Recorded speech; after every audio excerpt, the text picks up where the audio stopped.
Pronto, tá gravando. Tá gravando mesmo já? Você... Ué, cadê a palma? Você falou que ia fazer a palma? Olá! Está começando mais um Mescla de Podcast. Multimídias na Educação Linguística Crítica. E hoje eu estou com um aperto no coração, mas muito realizado. Chegamos ao fim de mais uma temporada. E que temporada especial, não foi mesmo? Muitas convidadas, muito convidados, eu me diverti muito gravando para vocês.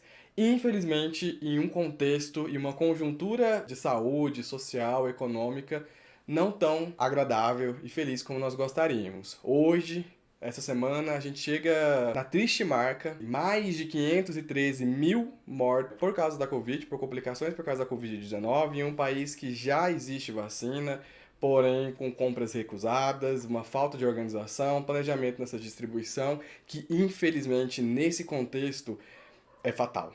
Então, os nossos sentimentos mais uma vez para as famílias, incluo a minha família, incluo a família da equipe Mescla, todas e todos nesse contexto já perdemos alguém nessa situação lamentável. E foi muito difícil desenvolver essa temporada, foi muito difícil gravar aqui para vocês, trazer convidados e convidados novos. São tempos muito difíceis e tem sido difícil a gente conseguir manter um sorriso no rosto, né?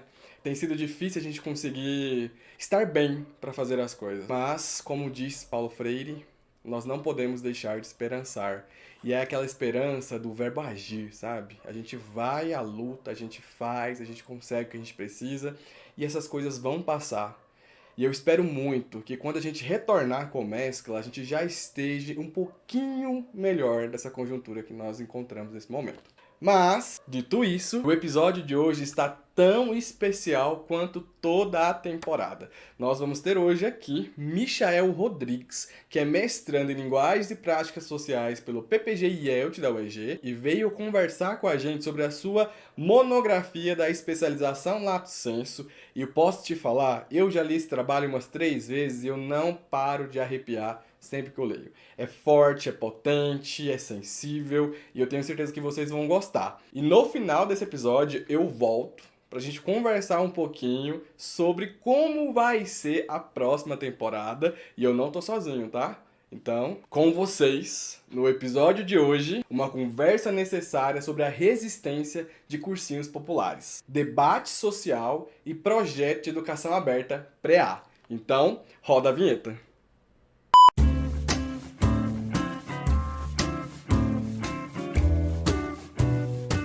Aí, ó, começou a gravar. Agora começou a gravar? Tá vendo? Aparecendo live 013. Não aparece pra você. Apareceu. Começou a gravar. Olá, Wilker. Eu fico lisonjeado pelo convite, por estar aqui. Estou participando desde o início desse projeto aqui e eu já vi bastante engajamento, então, para mim, fico muito agradecido de estar aqui. Michael, quem é Michael por Michael? O que te move? O que te inspira? Em tempos passados, essa pergunta, quem é você, ela já foi mais difícil. Na verdade, até hoje mas depois dessa pesquisa que eu desenvolvi aqui, isso facilitou a minha própria compreensão sobre mim mesmo, sabe? Mas é difícil definir qualquer pessoa, né? Então, eu vou dizer algumas características do que me constitui atualmente, né? Então, assim, para as pessoas terem uma ideia.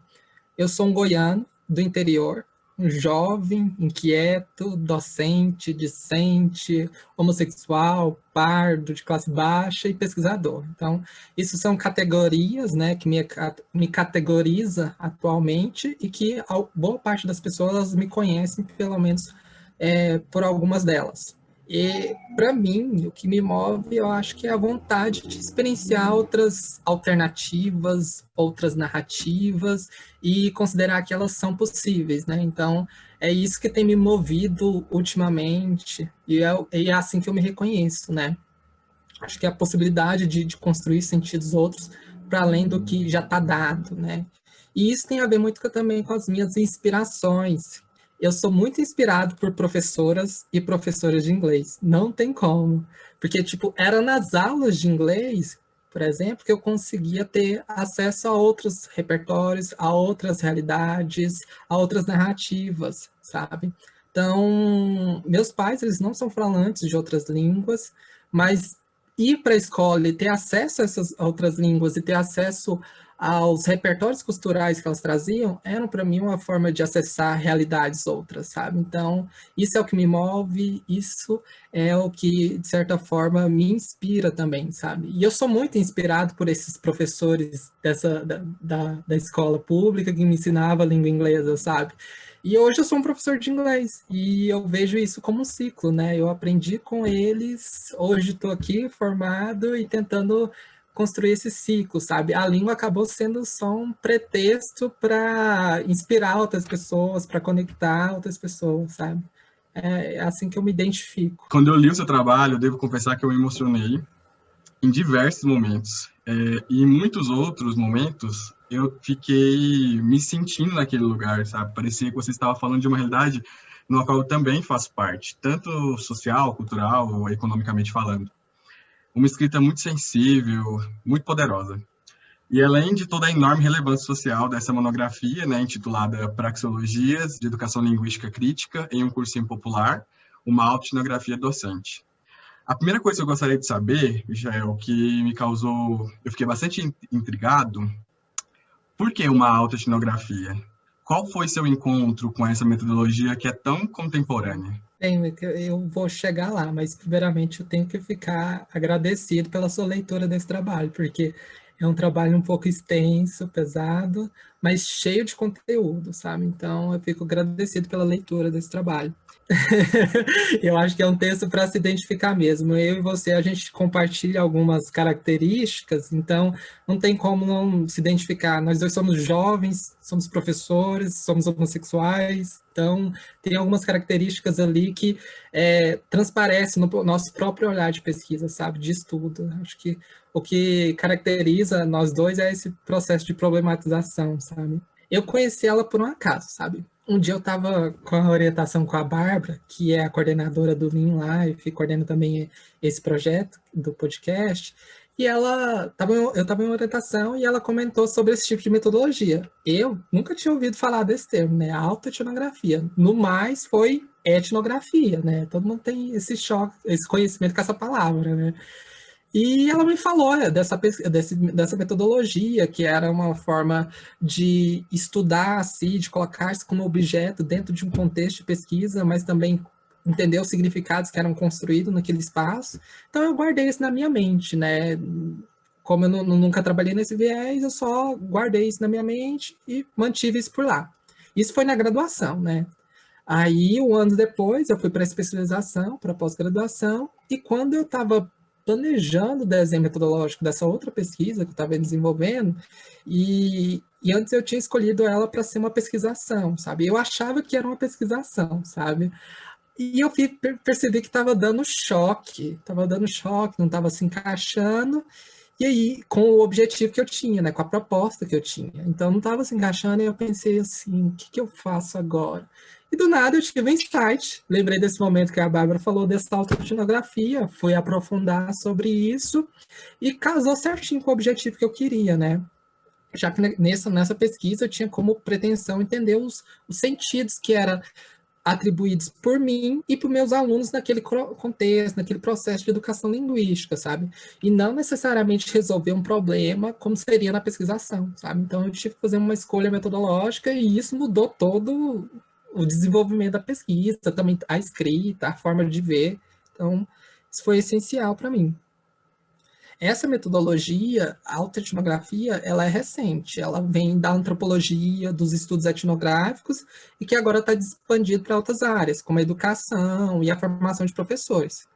Mas para facilitar para o ouvinte ou para quem está assistindo, há uma diferença entre autoetnografia e etnografia. A etnografia, esse último, ela tem como premissa estudar os sentidos em um determinado contexto cultural. E, às vezes, isso é distante da realidade do pesquisador, sabe? Já a autoetnografia, ele coloca o pesquisador como objeto de estudo, ligando a sua biografia com os demais agentes daquele contexto. Então, tem toda uma outra pegada. Eu vou dar um exemplo aqui.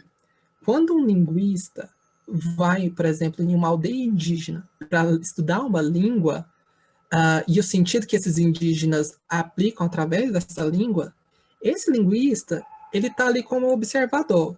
E geralmente ele vai ser branco, urbano, ele vai ser uma visão externa daquele contexto, sabe? Ele não é indígena, ele é um urbano. E aí ele está ali fazendo um trabalho de etnografia, ele está tentando entender os sentidos que são aplicados através da linguagem. Já o movimento da autoetnografia seria diferente, seria uma pesquisa construída de dentro, seria uma pesquisa realizada a partir da visão do próprio indígena. Então, o indígena não somente como objeto de estudo, mas também como um pesquisador, sabe? A pesquisa escrita e pesquisada através da lente de dentro, sabe? Então, a autoetnografia, ela tem essa pegada, sabe? De ver a partir da visão de dentro, sabe? E aí, que, né, pegando esse movimento aí da antropologia, dos estudos etnográficos, a educação tem utilizado essa metodologia para traduzir para a sala de aula do professor, né, para entender os sentidos que são construídos ali na relação professor-aluno. E a minha pesquisa, de certa forma, surgiu desse movimento, sabe? Então, é isso. Tem uma parte do seu trabalho que você fala que, olhando para você, você tinha todo o perfil de um aluno que estudaria em um cursinho popular, né? Por isso, de você ecoa várias coisas para essa realidade. E conversa muito com a autoetnografia, né? Sim. O nosso projeto, que era um cursinho popular, a gente tinha como público-alvo esses alunos da rede pública de ensino. E eu também vim dessa rede pública, sabe? Eu sou fruto dessas políticas públicas, você também, dessas políticas públicas recentes da educação, que promoveu, né, o acesso dessas classes populares à universidade, sabe? Então, teve um momento que eu fui refletir, assim, os requisitos para participar no cursinho, e eu, como docente, eu percebi que, cara, eu preencho todos os requisitos para estar ali, sabe? Ser aluno de escola pública, ser de classe baixa, então tem aquele momento que você pensa assim, cara, eu não estou tão distante do meu aluno, não. É uma pessoa que, assim como eu, alguns deles vão ser os primeiros a acessar o ensino superior, sabe? Então, é um trabalho importante, pelo menos, e tem um significado para mim ali. O texto, ele já começa, né, para a gente entrar, então, nessa pesquisa que a gente comentou, que eu acho que as pessoas já estão ficando curiosas. O texto já começa nos emocionando. E mostra muito do Michael durante a produção, né? Eu tive a impressão de, quando eu li, eu ouvia a sua voz me contando as coisas que estavam ali presentes, sabe? E logo no início você fala que, abre aspas, a necessidade de escrever sobre o assunto no contexto e com esses sujeitos emergiu de uma motivação pessoal e sentimental de documentação do contexto na qual atuei por 5 anos e que, no atual momento, se encontra findado. Queria que nesse momento você nos contasse um pouco mais sobre esse cursinho popular, em que eu também participei, né? Eu também tive o prazer de colaborar durante 3 anos e meio, e a experiência para mim foi muito enriquecedora, e eu acho que agora, já que infelizmente ele chegou ao fim, talvez seja uma forma aqui também de deixar registrado no Mescla o legado que o PREA trouxe, né, para nós aqui, principalmente em Anápolis. Sim, com certeza. Esse projeto, né, o Projeto Educação Aberta, que tinha como sigla, e era mais conhecido na cidade como PREA, ele era um projeto colaborativo, voluntário, e ele era mantido por várias mãos, várias mesmas, inclusive a do Will, que é aqui que está presente. Ele era um cursinho, ele era um cursinho organizado pelos próprios discentes das licenciaturas da UEG e de outras universidades também. E ele tinha como público-alvo apenas alunos da rede pública de ensino. Então, ele não recebia alunos, por exemplo, da rede privada, conveniada ou militar. Isso porque ele tinha um público-alvo definido e específico, sabe? A gente acreditava que esse outro público que a gente não atendia, havia outros espaços específicos para eles, sabe? Que eles poderiam procurar, que talvez seriam mais acessíveis à visão deles. Então, o nosso público, o público-alvo era aluno da escola pública mesmo. Então, o objetivo do nosso cursinho era promover algumas aulas para estudantes de camadas sociais menos favorecidas, no intuito de prepará-los, né, de dar um aporte para eles fazerem esses exames de vestibular ou Enem, né, para tentar tornar acessível o acesso ao ensino superior, né. Ele era um projeto, assim, com uma dimensão enorme. Na minha visão, ali dentro da UEG, ele era quase um colégio, a aplicação dentro da universidade, e ele era mantido de forma autônoma, mas ele também, na minha visão, ele era um espaço de formação de professores, já que eu também me formei com ele, sabe? incrível esse projeto, eu amava ele pra caramba. Pode falar uma besteira aqui? Enfim, ele funcionava nas noites de segunda a sexta, né, e no sábado à tarde, e os números de estudantes variavam, assim, mas geralmente chegava de 80 a 100 alunos, mas isso variava de semestre. E lá na UEG a gente tinha 2 turmas, né, eram ofertadas 2 turmas e esses alunos eram distribuídos nessas seguintes turmas. Esse projeto, ele nasceu em 2011, mas eu só fui conhecer ele em 2015, quando eu entrei na graduação, e por lá eu permaneci até de 2019. Então, foram 9 anos de existência do projeto, mas eu só permaneci 5, né? Mais da metade lá. Infelizmente, no ano de 2019, o projeto ele teve que acabar suas atividades por 2 motivos que eu elenco. O primeiro seria a falta de salas, né, de disponibilização de salas pelo próprio campus da universidade, já que um curso de pedagogia seria ofertado ali e a cada ano ocuparia mais salas, então as salas que um dia foram dispostas ao PREA, elas não estariam mais disponíveis a nós. Então, não tinha como permanecer naquele espaço. E o segundo motivo é que era um motivo mais interno ao cursinho. A gente tinha uma dificuldade muito grande de rotatividade de pessoas, sabe? De funções também. No último semestre de existência dele, eu lembro que tinha mais de 60 pessoas. Acho que, se eu não me engano, era 63. Então, é difícil manter uma equipe dessa num projeto voluntário, sabe? E também criar uma rotação. Então, esse segundo motivo também marcou o seu findamento, né? O seu encerramento das suas atividades. Eu achei, infelizmente, lamentável, né, que isso tenha acontecido. Eu acho que a função social de um cursinho como esse é imensurável. E eu conheço diversos alunos e alunas que eu tive contato do ensino médio que hoje estão no ensino superior por causa do PREA. E eu tenho colegas de turma, tive colegas de turma na graduação, né, que estava na graduação por causa do PREA. E a gente tinha muitas pessoas que eram colaboradores do PREA, que eram ex-alunos do PREA, que ao se ingressarem na universidade voltaram para colaborar no projeto. Então, a gente consegue ver frutos em diversos lugares e pensar que não existe mais essa possibilidade nesse contexto para essas pessoas é entristecedor. E que fique registrado, né? Tanto nessa Sim. belíssima monografia, quanto aqui nesse episódio do Mescla Podcast, que existiu esse cursinho popular e quão grandioso foi durante o processo de existência desse projeto. Eu acho que quando eu li o seu texto, o texto é muito tocante, ele é muito sensível, eu acho que ele vai emocionar quem for ler. Tava cumprindo pra brincadeira, né, Michel? Quando decidiu fazer essa monografia, ele falou, não vou brincar. Uma coisa que eu acho interessante, porque ao longo da escrita, quando você está falando sobre o cursinho popular, você faz algumas provocações para o leitor e leitora, né? Uma não, várias. Uma não. O texto em si é uma provocação do início ao fim. A coisa que eu fiquei durante a leitura foi provocado. Mas quando você está falando sobre o cursinho, você fala que geralmente quando a gente pensa, né? Quando pensamos no professor, na professora de cursinho, quais sentidos são empregados? Quais imaginários rodeiam esses profissionais? E que se há uma visão pré-formatada de suas ações. Qual foi ou quais foram suas percepções para chegar a essas provocações? Então, essa é uma seção do meu trabalho que deu o que falar na banca de defesa, sabe? Porque acho que provocou um pouquinho. Eu nem sabia, eu estava lá. Deu o que falar. Mas, enfim, nessa sessão, eu lanço uma crítica à imagem que as pessoas têm sobre o profissional que atua em cursinho pré-vestibular. Quando a gente pensa em um profissional de cursinho, a gente já carrega algumas características sobre eles. A gente pensa que é aquele profissional que tem um conhecimento especializado, que é super conteudista, que é engraçado, que ensina macete, que tem fórmulas, que faz aula show. Enfim, quando a gente fala profissional de cursinho ou professor de cursinho, a gente já vem isso na mente.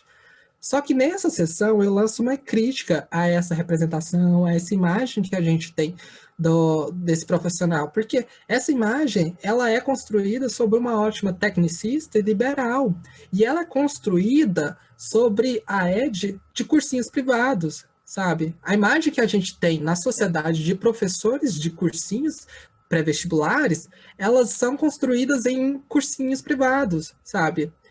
E o meu contexto de pesquisa é outra vibe, é um cursinho popular. Então, que representação eu tenho, sabe? E aí que eu começo a questionar essa própria imagem que se tem desse profissional e eu acabo construindo, tentando construir a minha a partir de um contexto popular, sabe? De cursinho pré-vestibular.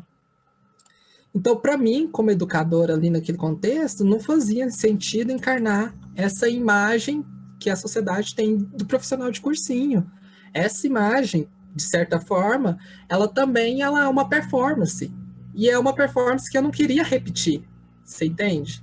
Então, eu me entendia mais como um educador que tinha alguns princípios e compreensões que não cabia nessa identidade já construída. Então, eu acabei construindo outra percepção sobre até a minha representação da minha própria imagem dentro desse cursinho, sabe?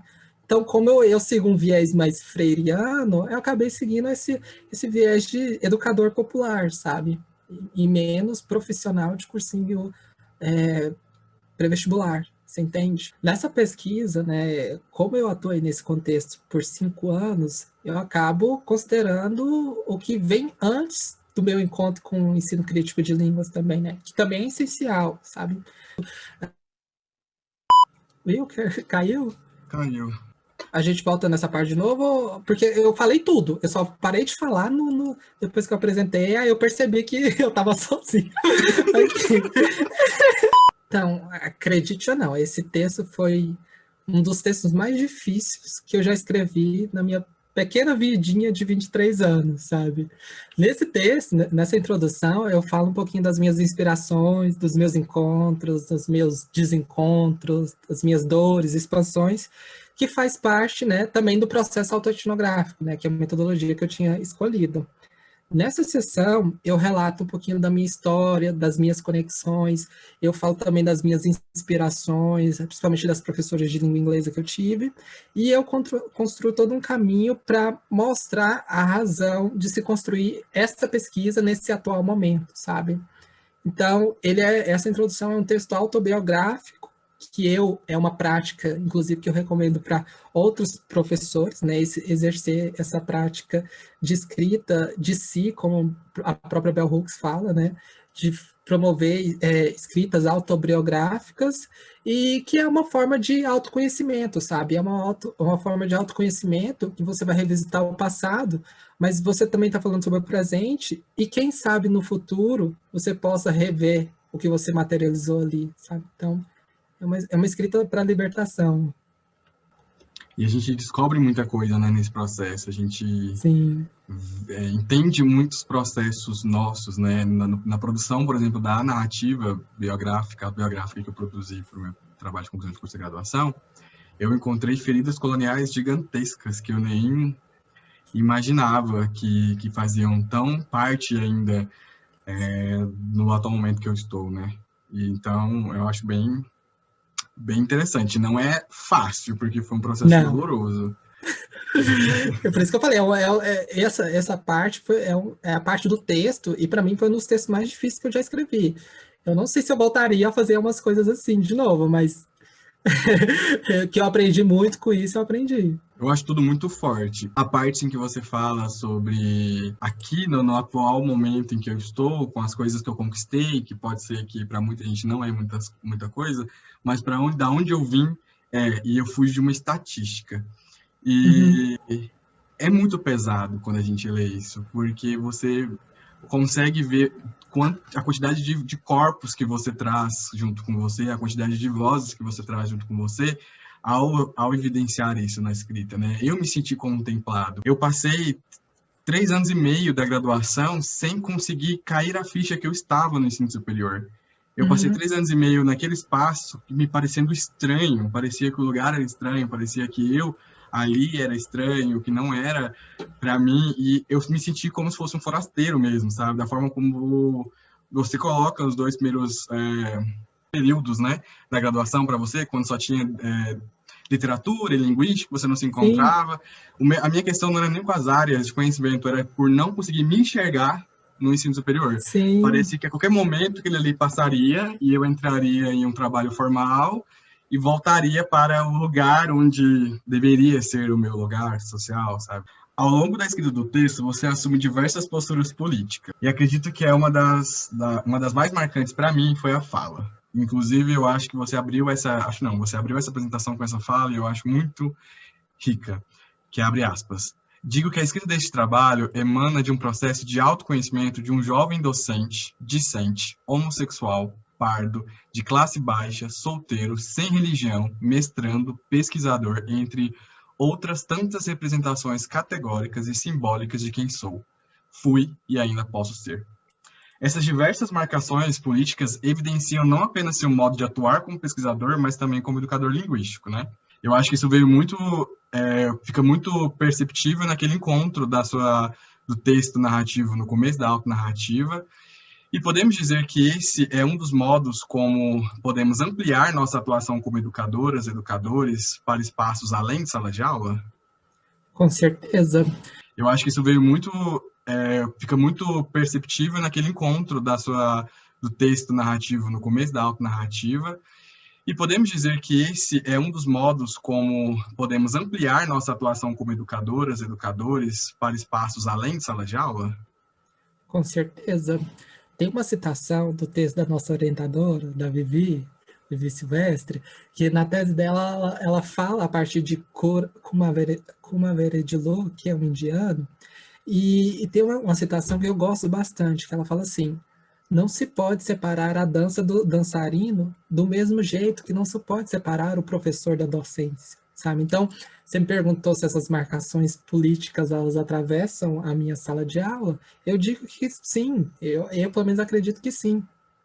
Eu me envolvi com a educação linguística crítica porque eu acredito que eu tenho um passado que me leva ou me tendenciona para esse caminho, sabe? Então, pensar outras formas para além do que está dado ou do que foi me dado, sabe? Então, é dessa forma que eu tenho construído a minha visão de sociedade, de escola, de relações sociais. Eu não acho que essa minha vontade, essa inquietude minha de problematizar, ela necessariamente nasceu nesses estudos ou nesses grupos que a gente tá, sabe? Eu acho que ela antecede a isso, mas de certa forma ela floresce e cria uma formulação melhor dentro desses estudos, porque é onde eu vou encontrar um respaldo para coisas que eu já tinha ideia ou que talvez eu não tinha uma formulação tão bem organizada, sabe? Então, eu acabo utilizando esses estudos como uma forma de plataforma para fazer coisas que às vezes eu não conseguia fazer outros porque me limitavam a fazer, sabe? Então, para mim, foi uma forma de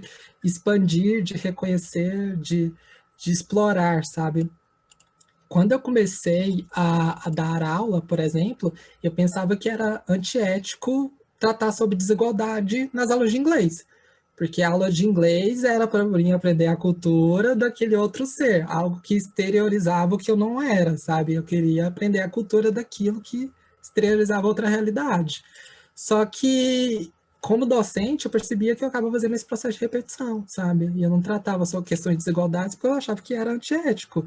Mas e aí eu comecei com esses movimentos de estudos críticos sobre educação crítica de línguas, e eu fui me empoderando, fui percebendo que não era bem assim, que eu podia atuar nas brechas e tal, e fui caindo de cara, sabe? E fui me identificando, e é o que eu tenho feito ultimamente, sabe? Que é esse movimento contra-discursivo, de pensar em outras formas de ensinar e de atuar, e que às vezes não se limita à sala de aula, sabe? A gente, como professor, a gente atua em vários espaços da sociedade, sabe? Somente agora, com esse alcance das tecnologias, sabe?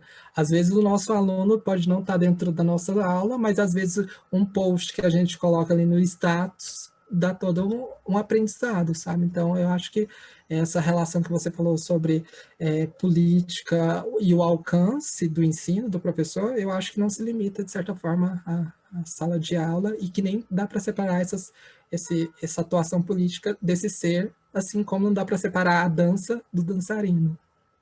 Esse, sem dúvida, é um trabalho riquíssimo. Foi muito difícil até pensar no roteiro desse vídeo, se tratando que nós temos pouco tempo aqui no episódio, né, do Mescla, e são muitas discussões que eu gostaria muito de ter expandido, que a gente expandiu aqui, de certa forma.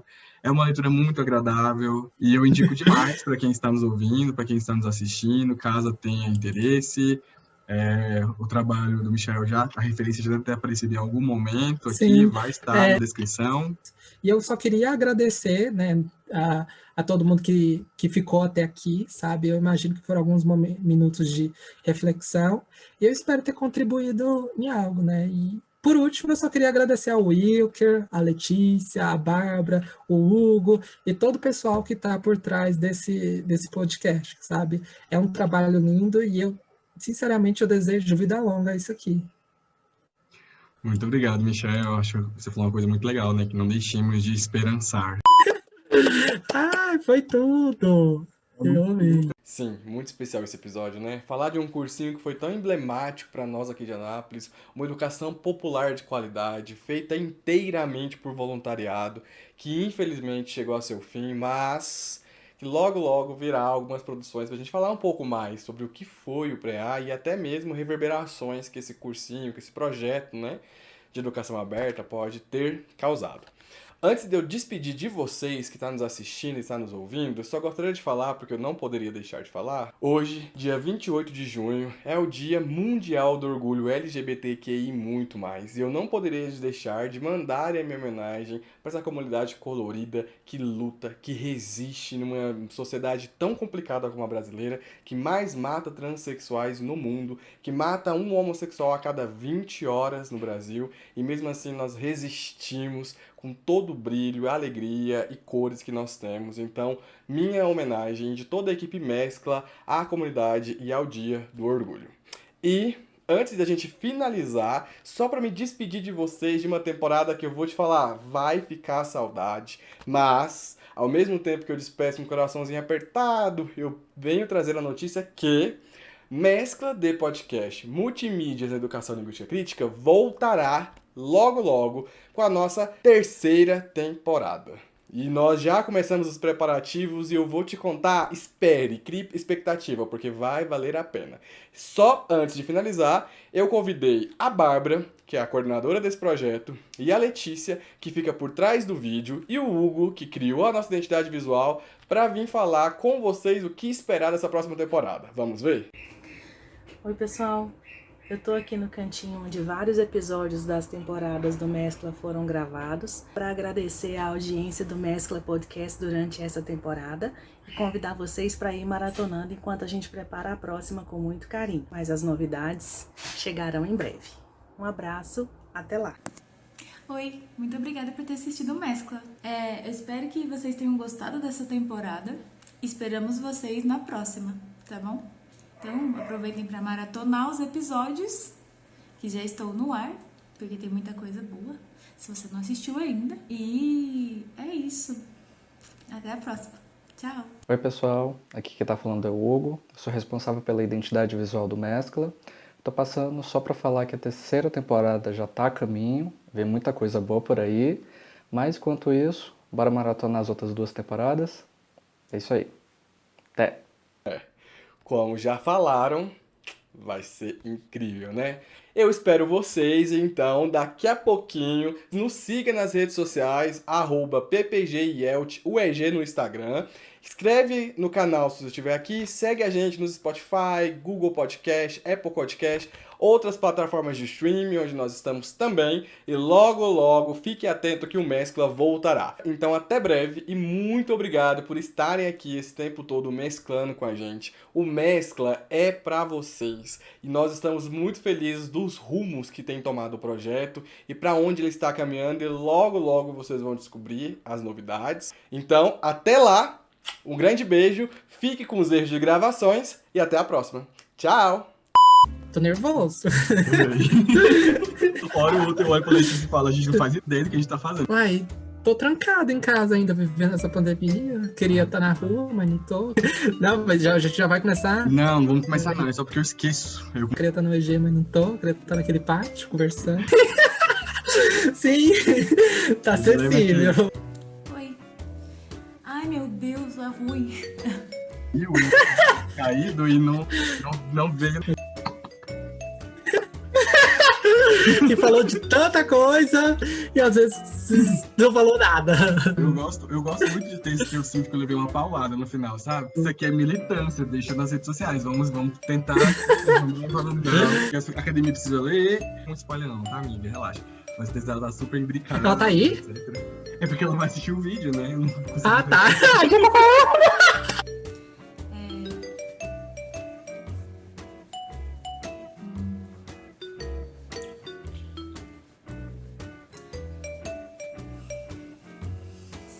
Faz a última pergunta, pelo amor de Deus, que senão eu vou. Você escuta, às vezes, vozes enquanto lê. Caramba, todas as vezes que eu leio, eu me emociono. E é isso, então tá bom. Tá bom? Então tá bom. Isso vai pro ar? Você acabou de assistir mais um episódio do Mescla The Podcast, Multimídias na Educação Linguística Crítica. Um oferecimento dos laboratórios Lean Life, sob coordenação da professora doutora Bárbara Sabota. Na produção, roteiro e edição estão os mestrandos Wilker Ramos Soares, Hugo de Souza Rodrigues e a mestranda Letícia Gotardi. Ficou curioso de como participar? Para mais informações, entre em contato no e-mail comunicaielt@gmail.com. Até o próximo episódio. Tchau!